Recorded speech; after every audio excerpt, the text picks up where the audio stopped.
மக்னாயும் ஊழியங்கள் வழங்க இன்று ஒரு தேவ வார்த்தையின் மூலமாய் மீண்டும் உங்களை சந்திப்பதில் மிகுந்த சந்தோஷம். இந்த நாளிலே வாசிக்கும்படியாய் தெரிந்து கொள்ளப்பட்ட ஒரு பகுதி ஆதியாகமம் 21ஆம் அதிகாரம் 22வது வாக்கியத்தை வாசிக்க கேட்போம். நீ செய்கிற காரியங்கள் எல்லாவற்றிலும் தேவன் உன்னோடு இருக்கிறார்.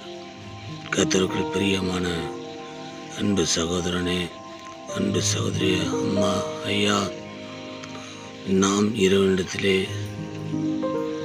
ஜெபத்தோடு செய்கிற ஒவ்வொரு காரியங்களிலும் தேவன் நம்மோடு கூட இருந்து அந்த காரியங்களில் வெற்றி சிறக்க தேவன் நமக்கு உதவி செய்கிறார்.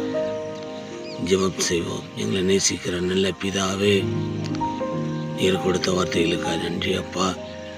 இந்த வார்த்தையின்படி ஒவ்வொருவரையும் கர்த்தர் பேர் பெற ஆசீர்வதிங்க.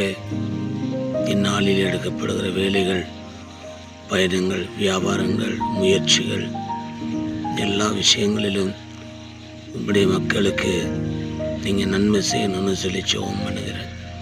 இயேசுவின் நாமத்தில் பிதாவே, ஆமென். God bless you.